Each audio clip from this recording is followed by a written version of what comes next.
Dans cette vidéo, nous allons parler sur l'évangélisation. Après cette vidéo, tu seras très efficace sur l'évangélisation. Tu seras aussi très informé sur le sujet.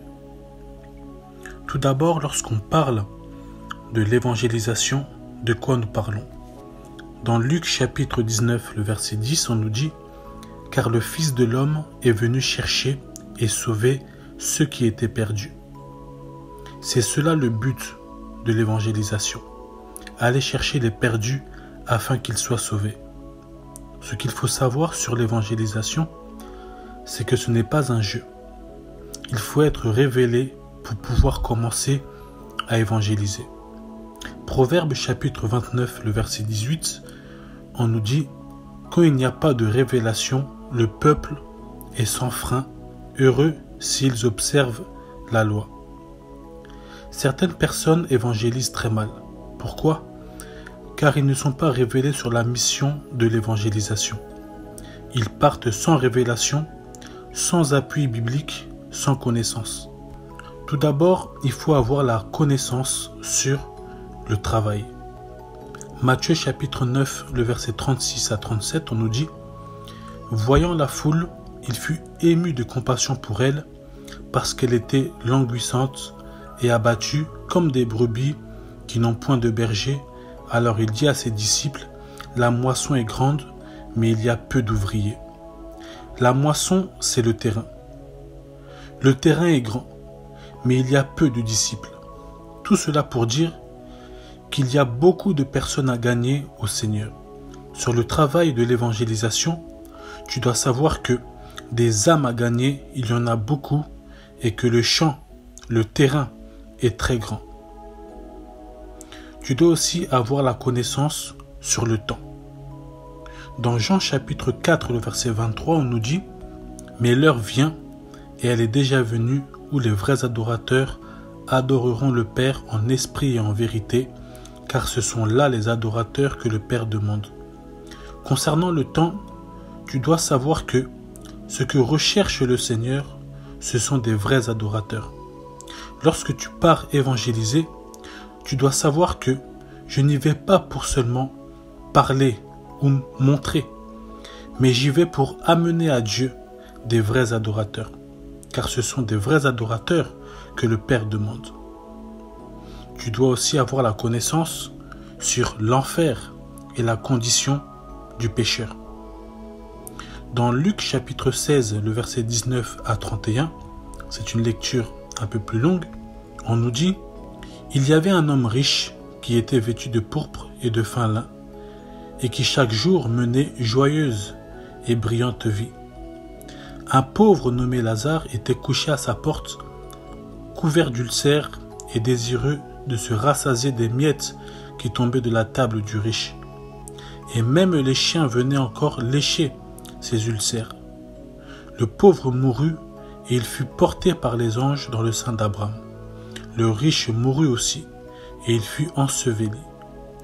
Dans le séjour des morts, il leva les yeux et tandis qu'il était en proie au tourment, il vit de loin Abraham et Lazare dans son sein. Il s'écria « Père Abraham, aie pitié de moi et envoie Lazare pour qu'il trempe le bout de son doigt dans l'eau et me rafraîchisse la langue, car je souffre cruellement dans cette flamme. » Abraham répondit « Mon enfant, souviens-toi que tu as reçu tes biens pendant ta vie et que Lazare a eu les maux pendant la sienne.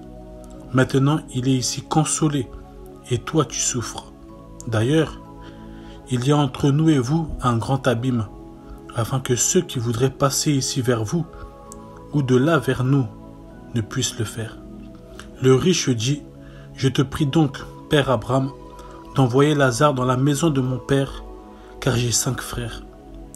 C'est pour qu'il leur atteste ces choses, afin qu'ils ne viennent pas aussi dans ce lieu de tourment. » Abraham répondit « Ils ont Moïse et les prophètes, qu'ils les écoutent. » Et il dit « Non, Père Abraham, mais si quelqu'un des morts va vers eux, ils se repentiront. » Et Abraham lui dit « S'ils n'écoutent pas Moïse et les prophètes, ils ne se laisseront pas persuader quand même quelqu'un des morts ressusciterait. Concernant l'enfer et la condition du pécheur, lorsqu'on part évangéliser, on doit savoir que celui qui est en face de moi, qui n'a pas Jésus-Christ dans sa vie, est perdu. Il est en direction de l'enfer. Que le repos éternel ne se trouve pas en enfer, mais dans le paradis. Si tu as cette connaissance, chaque âme sera prise au sérieux, car tu sauras que c'est une âme en direction de l'enfer éternel. Au-delà d'avoir la révélation sur ces trois choses, il faut aussi avoir de la compassion pour pouvoir évangéliser. La compassion, ce n'est pas être sympa. La sympathie s'excuse et s'en va. Mais la compassion donne la solution. Lorsque nous regardons les gens se perdre, aller en direction de l'enfer, sans que nous soyons émus, touchés, montre à quel point nos cœurs ne sont pas tournés vers les âmes. C'est une attitude mauvaise du chrétien. Dans Matthieu chapitre 14, le verset 14, on nous dit « Quand il sortit de la barque, il vit une grande foule et fut ému de compassion pour elle, et il guérit les malades. » La compassion que Jésus a eue pour la foule l'a poussé à agir et à guérir les malades. S'il n'avait pas eu de compassion pour elle, aucun malade aurait été guéri. Ce qui nous pousse à évangéliser, c'est la compassion que nous avons pour les âmes perdues. De même que ce qui avait poussé Jésus à guérir les malades, c'était la compassion qu'il avait pour elles. Quelles sont les choses que le Seigneur nous demande de faire pendant l'évangélisation? Premièrement, c'est aller. Dans Marc chapitre 16, le verset 15, on nous dit « Allez par tout le monde et prêchez la bonne nouvelle à toute la création. » Tout d'abord, il faut commencer par sortir, par y aller. Si tu restes chez toi, si tu restes dans les 4 murs de l'église, tu n'y pourras pas y aller. Certains, à cause d'une timidité, n'y vont pas. D'autres, mal enseignés, n'y vont pas non plus. D'autres encore, pas enseignés du tout sur l'évangélisation, négligent l'évangélisation et n'y vont pas. Nous avons des personnes paresseuses qui préfèrent faire autre chose qu'aller gagner les âmes. Nous avons des personnes tristes qui ne sont pas en condition pour aller évangéliser. Voilà pourquoi la Bible nous dit « Soyez toujours joyeux », car cela a de l'impact sur les choses que nous pourrons entamer. Donc la première chose à faire concernant l'évangélisation, c'est d'aller vers ces gens. Deuxièmement, c'est de parler. Dans Marc chapitre 16, le verset 15, on nous dit « Prêchez la bonne nouvelle à toute la création ». Dans Marc chapitre 5, le verset 19, on nous dit « Jésus ne le lui permit pas, mais il lui dit « Va dans ta maison, vers les tiens, et raconte-leur tout ce que le Seigneur t'a fait et comment il a eu pitié de toi. » Une fois que tu es allé, il faut parler. Si tu arrives sur les lieux face à la personne, mais que tu ne parles pas, les choses ne vont pas se produire. Dans Marc chapitre 5, le verset 19, le Seigneur lui dit d'aller vers sa famille et de raconter son témoignage. Même si tu n'as pas beaucoup de versets en tête pendant l'évangélisation, raconte ton témoignage. Comment tu as rencontré le Seigneur, les questions que tu t'es posées aussi. Ça peut même avoir plus d'impact que si tu lui sors des versets bibliques. Dans Marc chapitre 16, le verset 15, le Seigneur nous dit de prêcher la bonne nouvelle. Une bonne nouvelle n'est pas une mauvaise nouvelle. Car il y a certains, lorsqu'ils partent évangéliser, ils disent « Vous allez aller en enfer, arrêtez de voler, arrêtez de mentir, vous allez mourir. » Est-ce une bonne nouvelle? Ce n'est pas une bonne nouvelle. Quelle est la bonne nouvelle dans ce cas-là? La bonne nouvelle est que Jésus-Christ a vaincu la mort, il a vaincu à la croix. Il est ressuscité parmi les morts, et si tu crois en lui, tu seras sauvé et tu auras la vie éternelle. Ça, c'est une bonne nouvelle. Quelles sont les choses à avoir pour aller évangéliser? La plus grande des choses, c'est l'amour. L'amour est le plus grand outil pour gagner les âmes. C'est par amour que Jésus-Christ s'est sacrifié pour nous à la croix et nous a sauvés. Lorsque nous allons évangéliser, il faut toujours être guidé et dominé par l'amour. Ne pas chercher des débats, des discussions inutiles. Donne une réponse douce et calme. Le danger lorsqu'on n'est pas guidé par l'amour, c'est que nous ne rendons pas gloire à Jésus-Christ. Nous montrons une mauvaise image de l'Évangile. La deuxième chose à avoir, c'est le pouvoir et l'autorité.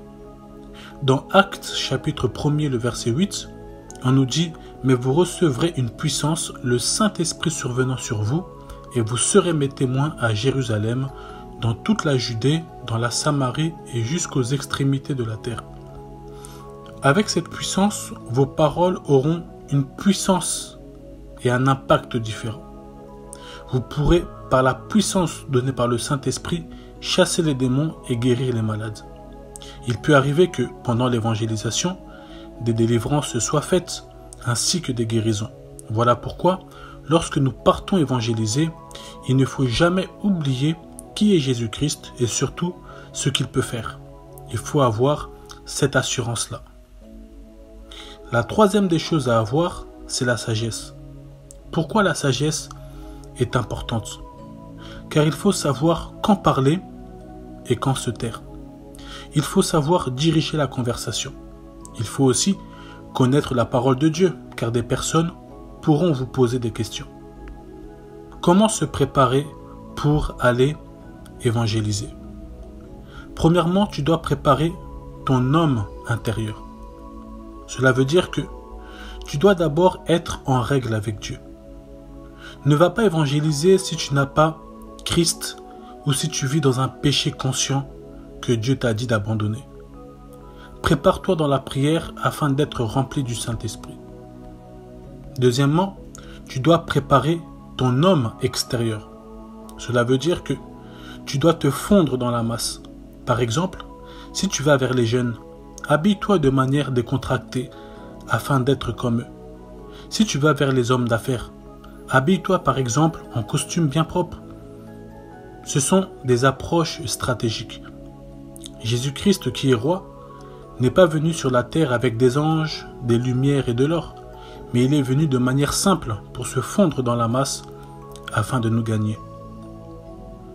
Troisièmement, prends avec toi une Bible. Quatrièmement, si possible, allez en groupe de 2 ou en groupe de 3. Pendant l'évangélisation, souriez et soyez attentifs. Ne soyez jamais la seule personne qui parle si vous êtes en groupe de 2 ou en groupe de 3. Analysez spirituellement les personnes qui sont en face de vous afin de savoir comment véhiculer l'approche et l'orientation de la discussion. Ne jamais demander à quelqu'un s'il est chrétien, s'il est sauvé ou né de nouveau. Les gens parlent un langage différent. Tu risques de mal commencer ton évangélisation. Tu peux demander par exemple si la personne a déjà pensé à ce qui se passerait après la mort. À ce niveau-là, la personne pourra exposer son point de vue, son idée ou sa croyance. Et cela sera ton point de départ pour introduire. Ne jamais avoir une attitude de « je suis plus saint et plus meilleur que toi ». Avoir toujours avec soi des versets clés sur le salut, soulignés dans votre Bible ou sur papier introduits dans votre Bible, si de tête vous ne pouvez pas les retenir. Pour avoir une discussion riche avec la personne d'en face, ne jamais poser des questions appelantes à des réponses oui et non, mais poser des questions qui amènent la personne à développer sa pensée. Si la personne ne décide pas de donner sa vie à Jésus-Christ, sache que tu as au moins semé dans sa vie et peut-être que cela produira du fruit dans quelque temps.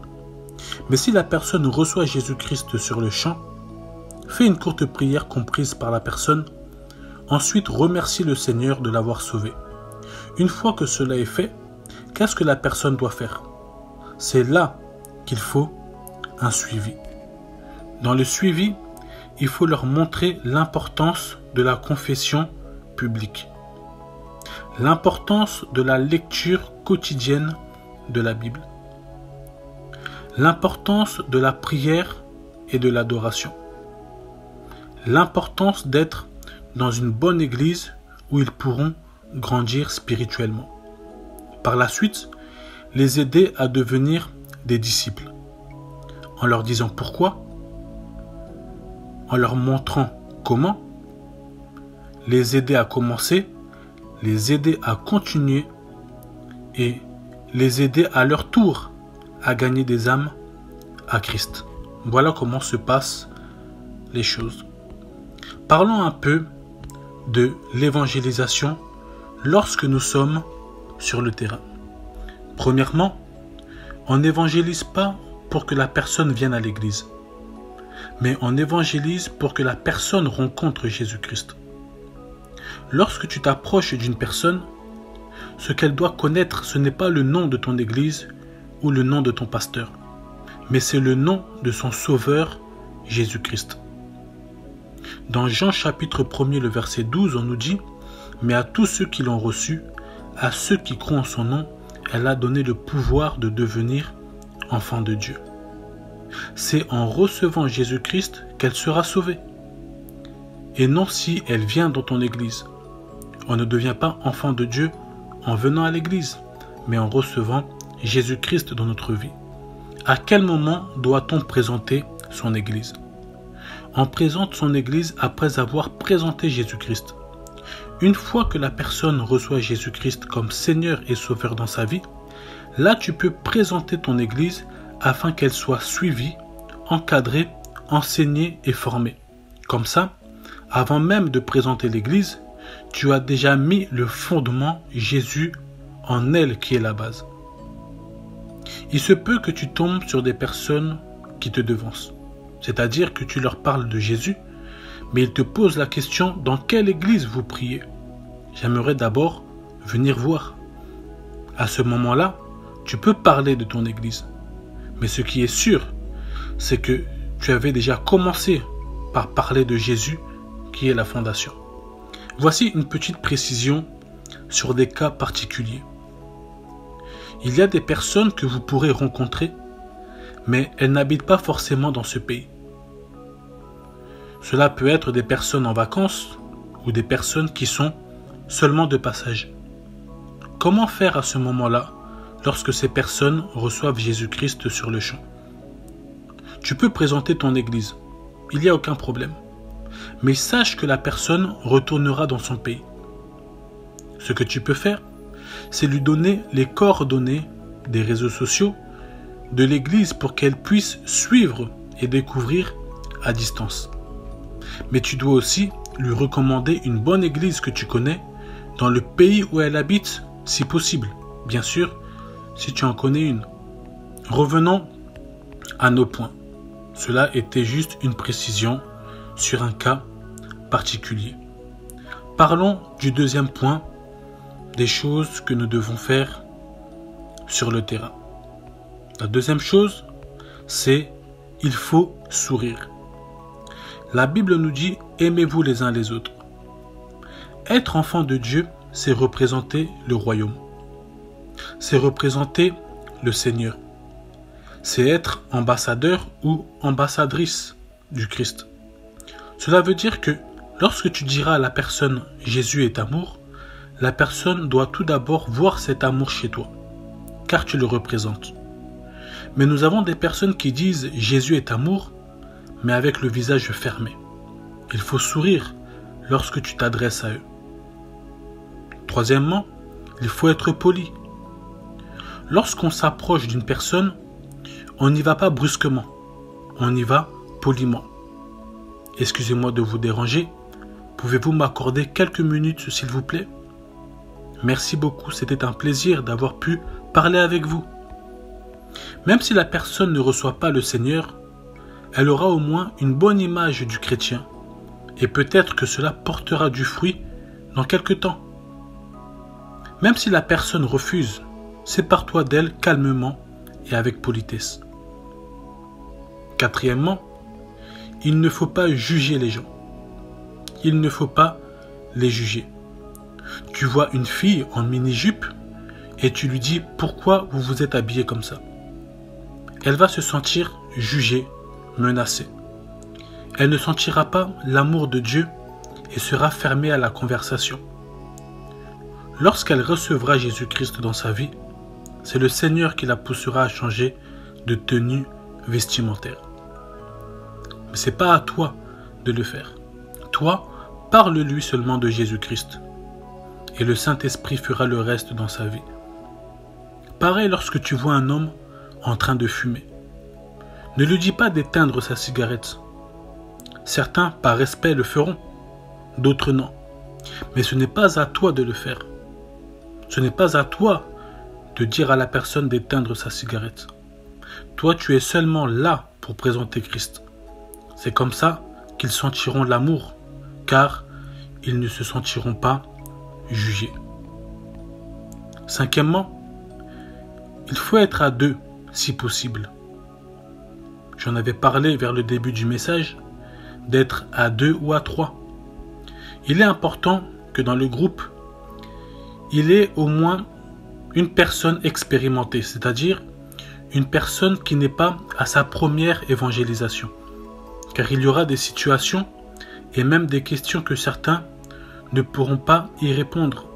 Mais ton voisin, lui, celui qui est expérimenté, a une plus grande connaissance sur le sujet et pourra intervenir.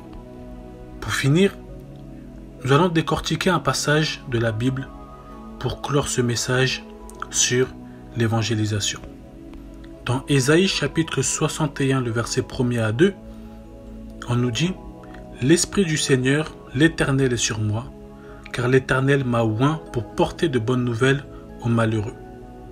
Il m'a envoyé pour guérir ceux qui ont le cœur brisé, pour proclamer aux captifs la liberté et aux prisonniers la délivrance, pour publier une année de grâce de l'Éternel et un jour de vengeance de notre Dieu, pour consoler tous les affligés. » Premièrement, on nous dit « L'Esprit du Seigneur, l'Éternel, est sur moi. » Donc, une personne qui part évangéliser, c'est une personne qui a reçu Christ dans sa vie.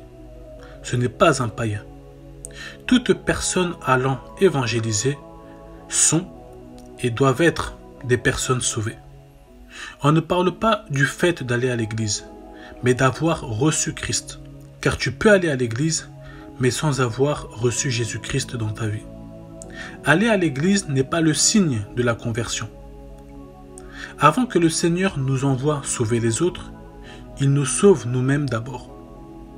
Dieu ne peut pas t'envoyer s'il ne t'a pas encore sauvé. Comment vas-tu présenter un sauveur que tu ne connais pas et que tu n'as pas reçu? Si tu ne le connais pas, lorsque tu iras évangéliser, comment vas-tu présenter aux autres ce que Jésus aime et ce que Jésus n'aime pas? Comment vas-tu présenter ce qu'il veut pour les hommes, ce qu'il peut faire et ce qu'il a déjà fait? Deuxièmement, on nous dit « Car l'Éternel m'a oint pour porter de bonnes nouvelles aux malheureux. » Après que tu aies reçu Christ, le Seigneur va te doter d'une onction pour aller témoigner de lui. Lorsque je parle d'onction, je parle de puissance. Tu recevras une puissance pour aller vers les perdus. Troisièmement, on nous dit « Il m'a envoyé pour guérir ceux qui ont le cœur brisé. » Là, on nous parle de la guérison. On veut nous faire comprendre que parmi ces gens qui sont dans la détresse, car ils n'ont pas Christ, certains, en plus de cela, du fait qu'ils n'ont pas Christ, ont aussi des problèmes physiques et psychologiques. Des personnes qui ne dorment pas le soir, des personnes qui entendent des voix, des personnes qui ne peuvent pas marcher. Même si ces personnes ne veulent pas recevoir Jésus-Christ, à travers une guérison qui se produit sur le champ, ils peuvent le recevoir du coup. C'est pour cela, s'il est possible, demande quand même à prier pour eux. S'ils ne se convertissent pas par les paroles qui sortent de ta bouche, ils pourront se convertir par la puissance de Dieu qui se manifestera par des guérisons. Certains se convertissent lorsqu'ils entendent, mais d'autres lorsqu'ils voient. Voilà pourquoi il est important d'associer la parole et la puissance. Quatrièmement, on nous dit pour proclamer aux captifs la liberté et aux prisonniers la délivrance. Cela veut dire que il y a beaucoup de personnes qui sont prisonniers. Car lorsqu'on parle de captifs, on parle de ceux-là qui sont privés de liberté. Prisonniers dans l'alcool, prisonniers dans le péché, dans la cigarette, la colère et plein d'autres choses. Et ces personnes pensent qu'ils sont condamnés, qu'il n'y a pas de solution. Mais à ce moment-là, toi tu viens avec la solution Jésus qui va les libérer. N'hésite pas à raconter ton témoignage, car il se peut qu'elle traverse ce que toi tu avais traversé. Cinquièmement, on nous dit pour publier une année de grâce de l'Éternel. Tout ça pour dire que la grâce est toujours disponible. Dans 1 Jean chapitre 1er, le verset 9, on nous dit « Si nous confessons nos péchés, il est fidèle et juste pour nous les pardonner et pour nous purifier de toute iniquité. » Certains pensent que s'ils viennent à Dieu, ils viennent auprès d'un Dieu en colère contre eux. Alors que non, c'est avec un grand amour qu'il va les accueillir. Voilà pourquoi il est important de présenter la grâce de Dieu. Si tu présentes la sainteté de Dieu seulement, sans présenter son amour et sa grâce, les gens craindront d'aller vers lui et de s'approcher de lui. Et sixièmement, on nous dit « Et un jour de vengeance de notre Dieu pour consoler tous les affligés. » Si on parle de vengeance, c'est que ces personnes ont été détruites par la société, détruites par la famille, etc. C'est-à-dire qu'il faut rassurer ces gens que Jésus-Christ prendra soin d'eux, qu'ils ne seront pas seuls, que Jésus-Christ prend leur vie en main et qu'il est le maître des temps et des circonstances. Voilà, c'était le message sur l'évangélisation. Merci beaucoup.